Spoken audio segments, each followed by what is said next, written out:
If you notice, there are a lot of scams. There are more than 500 types of scams out there. But the way we look at it what's in front of us, what's popular. Last week, I was interviewed at 5 a.m. while I was still asleep. I woke up with a call asking about phishing. You know what phishing is? It's a QR code. Someone asked me about phishing. Okay? So they look at scam individually, but there are 500 scams. How can you spot all of them? And when we explain, it's all technical. It's all technical. It's nosebleed. I mean, how can a Filipino or a senior citizen who's having difficulty transferring her money from one bank account to another digitally? How can they understand that? So, everything started in the pandemic. The digitalization of every Filipinos has been accelerated. Before, we are the social media capital of the world, but everything is for entertainment. But suddenly, our lives became digital. We work digitally. Our children are studying digitally. Online shopping is digital. When I was in GCash, when I was in Globe, GCash was only like what? 9 million in 2019. But because of the pandemic, it skyrocketed. And our love life was also digital. Now, there are a lot of studies out there. How many of you have invested in an antivirus software that is not provided by your company? How many here who bought Norton, Trend Micro? Okay. So it's basically, it's not really important to us, except for a few. Okay? And then the scam data here, in 2024, the BSP did not yet release the 2025 publicly, which I'm asking them. In 2024, the total amount gross in scam is 5.82 billion pesos.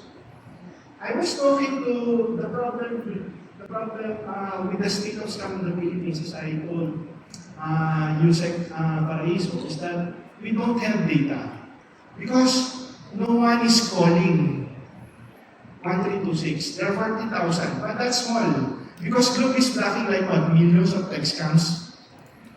Smart, they're also blocking millions of text scams, and you have 14,000.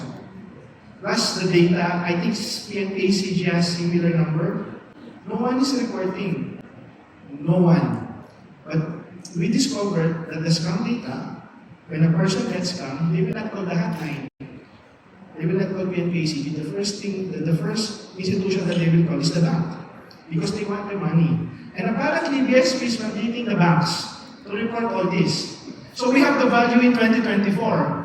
And so when Governor Eli was in one of the Tuesday Club sessions, I asked them if they can release the value and the volume. Because if we have the volume, we will identify the gender, we will identify the age, and what type of scams. Those data are important in creating regulations and policies. Unfortunately, for this year, they did not yet release 2025. That's why CICC partnered with them so that they will have the data sharing. 5 minutes left. Okay. It's very difficult to spot scam. Most of the education campaign right now is all about spotting scam. You cannot spot scam. You have 30 major categories, you have 150 scam types, you have 500. That's not the problem. This one, we just identified the popular scams that the media identified and those that are reported in the Philippines. All of the scam here in the Philippines, they're all phishing. Okay, they have link. These are messages with link. If they're sent via text, they're called phishing. If they're sent via QR, it's phishing. Phishing is their true voice call. So that's the anatomy of scam in the Philippines. And most of the companies and government agencies, the way they report scams, the way they create awareness against scam is to create a press release, partner with the government agencies, partner with Scam Watch Pilipinas. Okay? Create an event, because that's part of the KPRs and KRAs. But it doesn't create an impact. Let's say if I'm going to attend right now and ask the employee, oh, I got scammed, will they know what to do? No. Because this is the problem right now, and this is what I'm stressing. So, these are anti-scam quad model. It's being done now. So they can actually, most of the companies are doing one, but they're not doing all.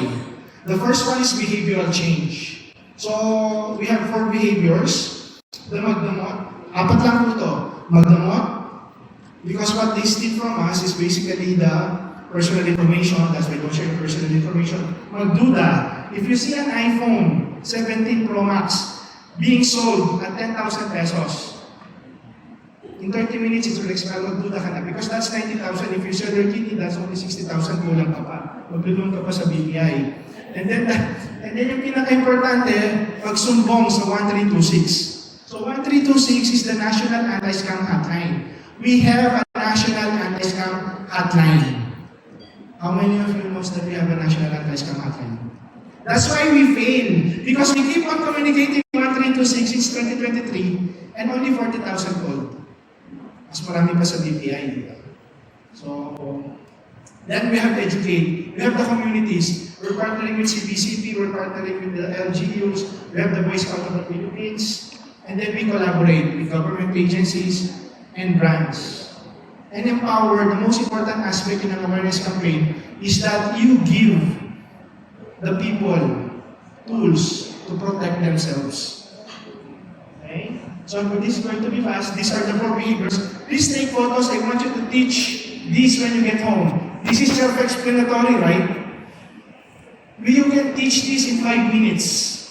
You don't need long sessions to study scam. This 4 attitude will basically be it.